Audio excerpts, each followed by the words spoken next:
में भी किसी भी फेस्टिवल में हम सक्रिय रहते हैं। अपने फेस्टिवल में हम खुद, मेरा नाम अम्बा प्रसाद है। हम शिवरात्रि के दिन जन्म लिए थे। जब हम जन्म लिए थे तो उसी दिन को देखते हुए मेरा नाम अम्बा प्रसाद रखा गया। तो हम खुद शिव भक्त हैं। अब हम इतने बड़े सनातनी हैं, ये हमको प्रूव करने का जरूरत नहीं है। कुछ चीज़ें हैं जो आप जितना बोलते हो उतने आप झूठ साबित होते हो। जो आस्था का चीज़ है वो आपके हृदय में होता है, और जो चीज़ हृदय में होता है वो प्रचार करने वाला चीज़ नहीं होता है, वो आपके स्वभाव में, आपके संस्कार में दिखता है। तो क्या अम्बा प्रसाद नहीं मिलने देते अमन से? जी बिल्कुल नहीं। और हमने जो सुना कि रो रहे थे आधा घंटा, उसके हिसाब से हम अपने दुख में इतना नहीं, मतलब हम हिम्मत से काम लेते हैं।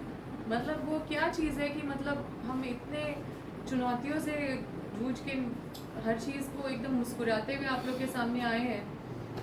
ये बेतुकी बात है। और मुझे लगता है कि ये लोग एक एजेंट की तरह काम कर रहा है कि अम्बा प्रसाद उनके आँख में गड़ रही है, कोई ना कोई फंड कर रहा है उसको, कोई ना कोई उनको बैकअप कर रहा है, इसलिए वो बार बार आ रहे हैं। और इतना मतलब इतना तो, और हमें तो लगा कि उनके घर वाले भी शुभ चिंतक होंगे, लेकिन घर अम्बा वाले जी, भी आप उसी टाइप के। मान लिए कि आप बहुत आहत हैं, दुखी हैं, जो पुतला जिस तरीके से या शब्दों का प्रयोग आपके लिए किया गया, लेकिन आप कह रहे कि हम विकास कर रहे हैं और सबसे सर्वाधिक अधिक, चाहे वो आपके पिताजी हों चाहे माँ हो, उनसे भी ज़्यादा योजना लेकर आप गई, बहुत अच्छी बात है।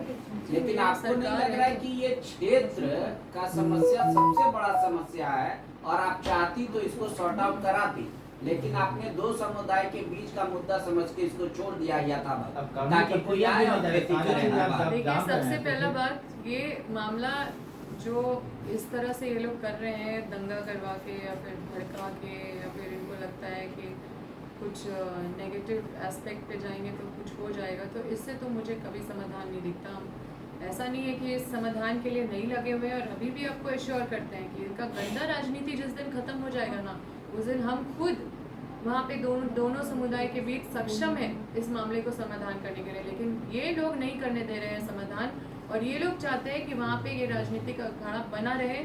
और हम आपको ये कहना चाहते हैं कि उनको जिस तरह से करके वो, मतलब ये अगर इस स्टाइल से करके अगर वो करा सकते हैं, तो हम तो कहते हैं कि आप कराइए जिस स्टाइल से आपको लगता है, लेकिन ये कभी नहीं कराएंगे। ये इसी मुद्दे को लेके ये जीते भी हैं लगातार। वहाँ पे बीजेपी के सांसद जीते रहे हैं, वहाँ पे हमें लगातार 3 टर्म, कांग्रेस से पहले 3 टर्म बीजेपी के जो लोकनाथ महतो थे वो भी इसी मुद्दा में वो चुनाव जीते। बीजेपी का सांसद विधायक होने के बाद भी ये 40 साल का ये मुद्दा है, ये कोई अभी का मुद्दा नहीं है।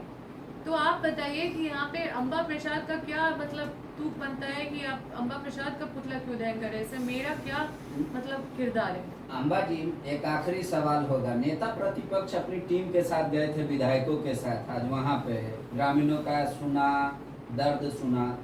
उन्होंने एक बात कही कि जब आपने भी उस बात पे जोर दिया कि इस सरकार तो इतनी ट्रांसपेरेंट है कि मुझ पे भी FIR होता है, तो सरकार आपकी ट्रांसपेरेंट है, 40 साल तक जिस समस्या का समाधान नहीं हुआ, वहाँ तो सवाल उठेगा ना कि मुहर्रम का जुलूस आप जाने देंगे, लेकिन रामनवमी का नहीं। वो कह रहे हैं उनसे आप तो ये पूछिए ना कि बीजेपी का सरकार हर समय रहा है, तो पहली बार हमारा सरकार बना है, पहली बार। और इसमें ये लोग टारगेट कर रहे हैं हमें उस मुद्दे पे जो मुद्दा इनका मुद्दा मतलब इनको सॉल्व कर लेना चाहिए था अब तक, लेकिन ये लोग हमेशा उस मुद्दा को जिंदा रखना चाहते हैं, जिसको हम हमेशा लगातार कोशिश करते हैं कि उस मुद्दा को खत्म करें, दोनों समुदाय के बीच आपसी भाईचारगी और प्रेम बना के वहाँ पे मतलब दोनों को एक साथ बैठा के ये शांति माहौल बना के ये मुद्दा को खत्म करें। लेकिन ये लोग हमेशा वहाँ पे उकसाने जाते, भड़काने जाते और ऐसे ऐसे कृत्य करवाते हैं ताकि दोनों समुदाय कभी नहीं बैठे साथ में। आप केस करेंगी बीजेपी के नेताओं के ऊपर, आसू के नेताओं के ऊपर, या आखिरी 2 महीने में उस मुद्दे को सॉल्व करने का क्या कर रहे हैं? देखिए, हम तो जो मुझे अश्लील गालियाँ दे रहे हैं, जो मुझे हलाला शब्द का प्रयोग कर रहे हैं, जो मेरे खिलाफ जो मेरा जो अश्लील पुतला बना रहे, उनके खिलाफ भी हम कानूनी कार्रवाई नहीं कर रहे हैं। तो वो वहाँ पे क्या हो रहा है, बस हमको इतना पता था कि वहाँ कोई धरना, वहाँ पे धरना हो रहा है, और हम हमेशा फ़ोन के माध्यम से कोशिश कर रहे हैं कि वहाँ पे बैठाएं समुदाय को। लेकिन जिस तरह का माहौल ये लोग हमेशा आके उकसाना भड़काना करते, जब तक वहाँ शांति नहीं बनाया, व्यवस्था नहीं कायम रहेगा, जब तक शांति नहीं बनाया जाएगा, तब तक ये माहौल नहीं बने, और ये लोग नहीं चाहते। पर तो हम आप इतना किससे बता दे रहे अपेक्षा रख रही हैं और क्या हम किसी अपेक्षा से रख रही अपेक्षा हैं? उनसे तो अपेक्षा बिल्कुल नहीं है। तो ये किससे मामला अगर अपेक्षा क्या समाधान है? होगा तो वैसे लोग के साथ ही के वजह से ही समाधान होगा जिसका नियत साफ है और जो वहाँ राजनीति नहीं करना चाहता है, लोगों को मिला के रखना चाहता है। और ये प्रयास है मेरा, हम इस प्रयास में मुझे पूरा उम्मीद है कि हम सफल होंगे ज़रूर। लेकिन इन लोगों के इस राजनीति से हमारा क्षेत्र का काफ़ी नुकसान हो रहा है। कई लोगों पे केस हो रहे हैं, मुकदमे हो रहे हैं, दोनों समुदाय का नुकसान हो रहा है। चलिए तो धन्यवाद ये चीज़ मैडम। बहुत एक जो और ले लेते हैं खतरनाक है। दूसरा मुद्दा पे। अभी जो बीजेपी के चुनाव प्रभारी सह प्रभारी आ रहे हैं, उनका भी वर्णन सुन के तो ये लगता है कि ये मुद्दा शांत होने वाला नहीं है। वो हिंदू मुस्लिम हम ना तो लेके आपको बोले ना कि ये बांग्लादेशी 40 साल का मुद्दा है। जरा उनसे पूछिए, डबल इंजन की सरकार भी थी तो ये मुद्दा इतना बड़ा मुद्दा था तो उस समय क्यों नहीं मुद्दा था।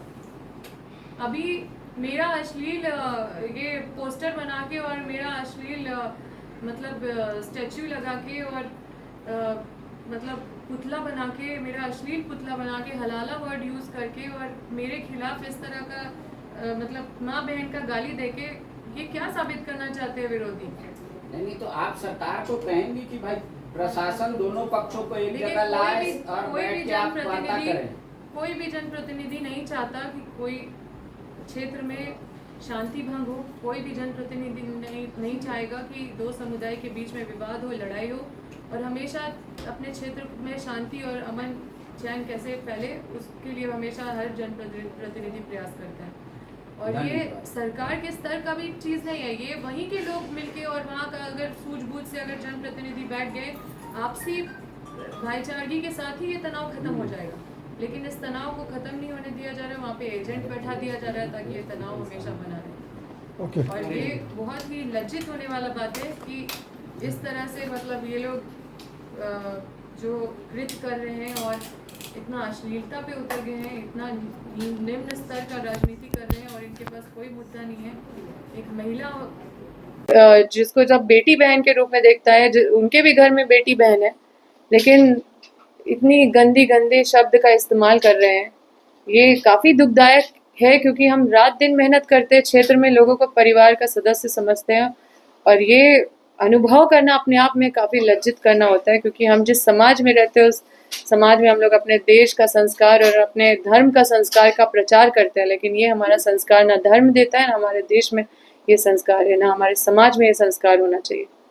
ठीक है, बहुत बहुत धन्यवाद।